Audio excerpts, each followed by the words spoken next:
The days of summer are starting to fade, and we are definitely feeling that cooler fall air creep in, and it's got me so excited for all of the fall comfort foods in our farmhouse. So join me this week as we cook up some yummy meals and usher in a new season. Hey there, welcome back. It's Lauren with Rustic Honey, and today we're stepping into the kitchen for all the fall comforts. We're starting to feel the change of the seasons here, and I could not be more excited to make some comfort foods with you today. We are starting off the morning with a little bit of a weekender breakfast. I'm doing a baked oatmeal. I've been in the mood for a little bit of something different, and I feel like oatmeal and cinnamon has me feeling all the fall vibes. So I have some old-fashioned rolled oats. We're going to add some flaxseed meal, some salt, some cinnamon, and get that going for our dry ingredient mix. I'm going to spray down my pie pan with my Thrive Market oil, which happens to be the sponsor of today's video, so stay tuned. More about them here in a minute. And we're just going to put our dry mix in here because we're trying to save on dishes later on. Essentially, I have about 1 part oats to 1 part milk here. So I think it was 2 cups of oats, 2 cups of milk. And again, as usual, I will put the exact ingredients I wrote down in the description box below so that you can have the recipe. I'm going to throw in some honey for a little bit of sweetness in the oats, but then we are going to do something special for the topping. So stick with me on that part. I'm going to mix this together and then just put it into the oats and blend that so that it cooks evenly. I want it to set up so that I can slice it like a nice piece of pie, because who doesn't want to eat pie for breakfast? I honestly don't make baked oats very often, but I think I'm going to have to start because this turned out very yummy. I feel like you could really do a fall version of this with some pumpkin in it, but today I'm doing more of a cinnamon sugar vibe because that's just more of what I like in the fall. So I'm going to go ahead and stick that in the oven as is for about 15 minutes. And while it's starting that first half of the baking, I am going to work on a crumbled mixture for the top. You might remember this recipe from the blueberry muffins I made back this spring. I was really working on trying to get the streusel topping just right. And I will say that this is my favorite thing ever. It wouldn't matter what you were making. If you just put this on top, it's going to be a winner. So you're going to do butter and regular sugar, brown sugar, flour, and I add a little bit of cinnamon. And again, all of that will be in the description box as far as the exact measurements, but it comes out into this like sand-like texture. Throw that on top, finish the baking for another 15 minutes, and then you kind of have to let it cool so that it sets up into your nice slice of pie. And then for the topping, I just did a tiny bit of powdered sugar and milk just to make it extra fancy and special for the weekend. This was delicious alongside some eggs because we have to get our protein in with our little piece of pie. But I thought that was a delicious breakfast and oh so comforting for the warm fall breakfast we were looking for. I'm so glad that's one of those breakfasts that you already have everything on hand for, but I need to plan out my meals and my groceries for this next week. I hope you caught last week's video all about meal planning and grocery shopping. It was a fun one. I didn't really get too much into my recipe binder, so I do plan on doing that in another video still, but I would like to update my binder before I share it with you guys. I have had this recipe binder probably since college at this point. Some of these recipes are that old, but when I'm going back to something that's tried and true, it's nice to have my notes, and then I can easily make my grocery list for the week based off that. All right, guys, I'm really excited to share with you today's video sponsor, Thrive Market. Thrive Market is a healthy grocery store option online. It delivers straight to your door, which I love the convenience of.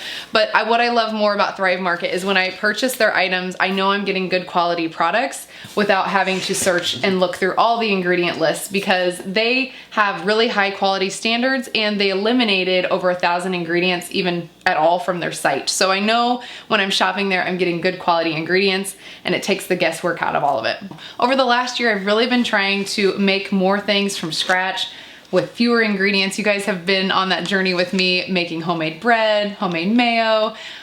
This summer I've made a lot of things out of our canned tomatoes, but I have found that sometimes having homemade things takes a little bit more time. So if I wanted to make homemade ketchup from our garden, I love doing things like that, but it also is very time consuming on the front end. And I don't know about you, but I have 4 kids and we go through a lot of ketchup. So I love that I can get on Thrive Market and I can order items like this that I know we're gonna go through and I can feel good about the ingredients. If my kids are gonna have ketchup, I want it to at least be a good quality ketchup. Again, I've tried to eliminate all spray oils from my kitchen. I often, as you have seen in my videos, I use a lot of butter, but sometimes a good spray oil is just so convenient in our modern kitchens. And so I felt really good about grabbing their avocado oil spray. So things like this that are filling in my pantry with good quality ingredients so that I can make even healthier food for my family. Thrive Market also gave me a link to share with you today that will get you 30% off of your first order and a free gift of up to $60. That link will be in the description box below. It is thrivemarket.com/rustichoney. And again, that will get you 30% off of your order plus a free gift of up to $60. So thank you again so much to Thrive Market for sponsoring today's video. All right, let's get these groceries put away. I love that everything also comes in paper too. No more extra like plastic sacks laying around. That's a nice benefit. We're gonna put some of these ingredients to work and get started on some chili for this evening. But we have a special twist on how we're gonna cook it. My husband has been dying to get his new cast iron Dutch oven over a fire and make something. So he asked me about making chili this weekend and I couldn't resist. So let's make this the cowboy way, I guess, if you will. Let's start by making my own chili seasoning for this tonight. I actually have not really perfected a chili seasoning, so I was kind of playing around with this one, but I really feel like it turned out pretty good. Of course, I will share the recipe with you, but it's chili powder, onion powder, garlic powder, oregano, some paprika, salt and pepper. I thought it turned out kind of pretty in the jar like this, but of course we're going to mix it up. This is a large batch too, so I used about 4 tablespoons to 2 pounds of ground beef later on in our recipe, as you'll see. But I will have a little bit of this left over because, as you know, it is chili season now and we will be having this and I'll be making messes the rest of the fall. Now, as we're making this, it's Sunday, and I wanted to get as much of this done and prepped ahead of time as possible so that I can enjoy the evening outside while we're cooking over the fire. So I decided to just prep the base of my chili for the pot later on so that we can just put those 3 things together. We can brown our meat, add the seasoning, and then the rest of the ingredients. So I have some canned tomatoes from our garden and some tomato juice. So I'm going to put that in my bowl along with a can of black beans and a can of dark red kidney beans. Let me know in the comments below what kind of beans you like in your chili, or if you even like beans in your chili. I feel like chili is one of those things that I make differently almost every time I make it. I never seem to follow a recipe. I just throw things together based on what I have. And I know chili is so different for so many different people. I did have to add some brown sugar. That is just always something I feel like has to go in my chili. Although I've been trying to use a little bit less sugar in things like this and save my sugar for, the pie we had for breakfast. We're going to add a few more things in there, including a little bit of a liquid smoke, which I feel like gives it a good flavor, and the tomato paste just to top it all off. I'm going to stick this in the fridge until it's time to go outside and get started this evening. But I also want to mix up cornbread. That is something that I feel like we have to have. If we're having chili tonight, then we need to have some cornbread too. And of course, I just got this cornmeal, so I wanted to try some homemade cornbread with you tonight. I haven't really done homemade cornbread before. I am always grabbing the box mix. It's cheap, it's easy, but I will say this turned out pretty good and it really wasn't that difficult to throw together. And it was probably healthier for us just considering that there was fewer ingredients. Throwing in that cornmeal, obviously, some flour, baking powder, an egg, and a little bit of sugar to sweeten it up. Speaking of our eggs, I haven't really shared with you guys on our channel, but we had a little bit of a chicken massacre at the end of the summer when we came home from our vacation, unfortunately. We still don't really know what happened, but of course a predator was able to get through the electric fence that we have. So unfortunately, we lost a lot of our laying hens, but we still have a lot of the newer chicks that hopefully will be laying again this fall. So in the meantime, I have been getting eggs from friends and family. Thankfully, we still are able to get some because I honestly don't want to go back to buying store-bought eggs now. I'm so spoiled. Anywho, all that to say, that's going to be a new work in progress this fall to get our new hens laying for us. All right, let's go ahead and get this cornbread in the oven. It will be fresh for this evening. It probably still won't be super hot by the time we have dinner, but at least it will be done. And again, on a Sunday night, I just want to relax and enjoy my family. So I love when dinner is prepped and ready to go, and then I can kind of, as much as possible, put my feet up. You and I both know that doesn't actually happen with 4 kids, but it's a nice thought, right? But what does happen is I get the first taste test, because if you're making homemade cornbread for the first time, you should probably taste test it before anyone else. It's a rule.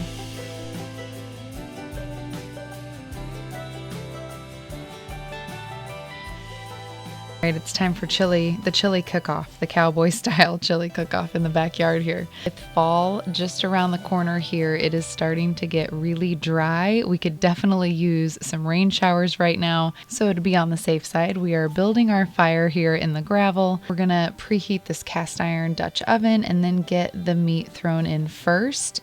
And it's nicely seasoned, so all we're gonna do is just break the ground beef up and let it start cooking down before we add in all of our yummy ingredients that we prepped earlier. And the kids are running around playing and doing chores here in the background. The sun is slowly going down and that cool, crisp fall air is starting to set in. I'm loving the evenings right now. They are a sure sign that fall is right around the corner.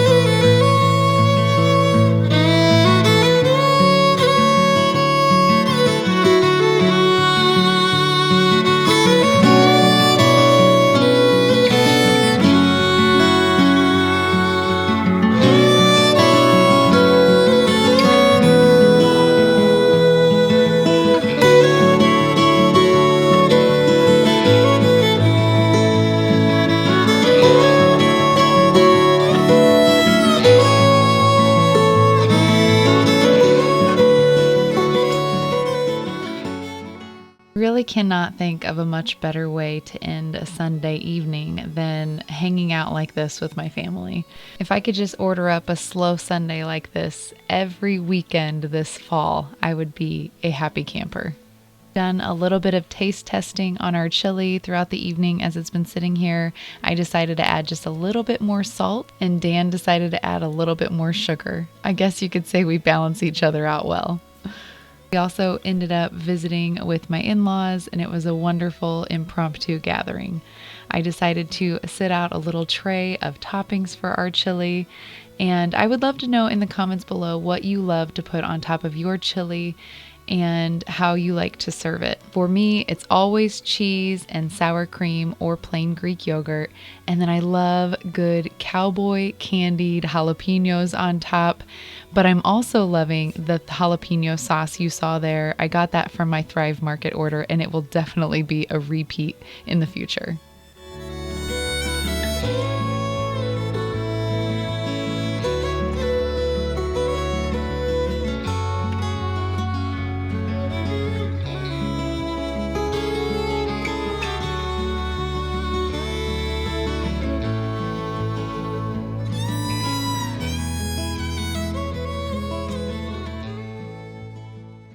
Before we dive into the last meal I'm going to share with you, I thought I would take you into our garden, which is also winding down along with these summer days. We are still getting just a few tomatoes here and there, but they're a lot smaller than they once were. With our busy schedules, I plan to just wash them, chop them, and freeze them until I have enough to make something out of for maybe a soup this winter or some extra marinara if we run out. It's nice to have those things on hand, knowing that I can make something later when the days get cooler. I had some extra hands in the garden, as you can see this morning, so it made our picking go really quickly. We have a lot of jalapeno peppers left. Let me know in the comments below what you like to do with all of your extra jalapenos. I think I might make a jam for the holidays, but I haven't decided yet. The front of our garden is really winding down. The corn is gone, but I do plan on harvesting all of the stalks to use for my fall decor. So I always look forward to that, and I can't wait to decorate. We also have a few pumpkins that I'm hoping will ripen before it's time to decorate. If you're new here, be sure to subscribe to my channel. I'd love to do all sorts of holiday decor around the farmhouse too. We also have still like the biggest state fair bell peppers growing in the backyard. And this has definitely been the best year for our bell peppers. I don't know why, but they have really produced well for us. So I've had fun handing these out to some friends and family, and I plan on eating fresh ones and freezing the rest. It has been very rewarding considering how expensive peppers have gotten at the store. And for lunch today, I'm doing a loaded baked potato with our leftover chili, and that definitely hit the spot with some candied jalapenos on top. Now, let's get into our final recipe for our comfort fall meals. Today, I'm doing a quick dinner of a meatloaf and some baked potatoes because we are a meat and potatoes kind of family around here, and we always have a ton of ground beef from our farm, so that is what we're whipping up tonight. I do my meatloaf kind of like I do my meatballs. I throw in some rolled oats, a farm fresh egg. We're going to throw in a little milk here in a minute. I often will use a canned evaporated milk, but I just had regular milk on hand tonight, so that's what I'm throwing in. Some of this chili powder. Again, I still haven't gotten it in my container yet, but we're going to end up using it all before I get it there. Some pepper, garlic powder, onion powder. I still have some of this minced onion. I don't even know what this was from, but I'm just trying to use it up in all of my recipes. Generally use regular onion or onion powder in my recipes, but I've had that on hand, so it was perfect for meatloaf. Now, I don't know who said it, but mixing with your hands for meatloaf is just kind of the easiest thing to do. So that's what, if we're going to get messy, we might as well just finish it off. Now, my typical like barbecue meatloaf or barbecue meatballs recipe calls for barbecue sauce and ketchup and a lot of sugar. And I pulled out the brown sugar tonight because I wasn't sure how this was going to work out with this lower sugar barbecue sauce, but this barbecue sauce was really tasty.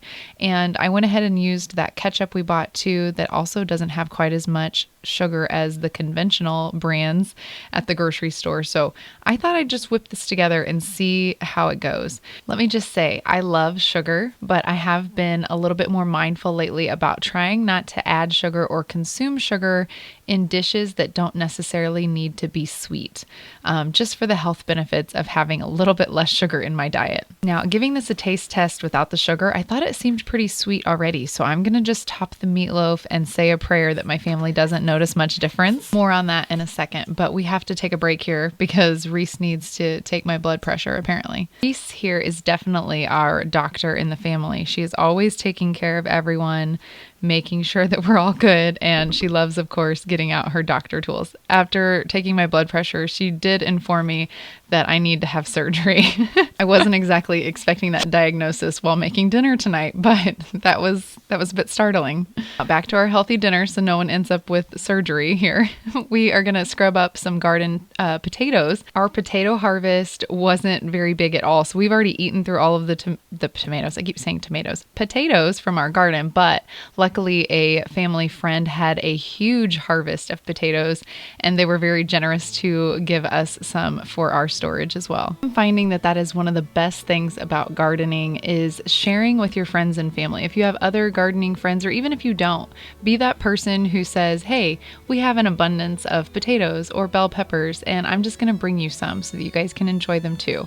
And I think that the more that we can all grow our own food and have healthier options and share in those things, I don't know, something so good about that. It's getting dark here in my kitchen, but dinner was a hit. No one honestly even noticed that there wasn't sugar in my sauce tonight. I'm the only one who noticed. It was a little bit more twangy than sweet, but it was still delicious and quite a winner. Again, all of the recipes today will be in the description box below, along with your special savings code from Thrive Market. So be sure to check those out. I'm so glad you stopped by to hang out with us today. We really appreciate it and can't wait to see you in the next one.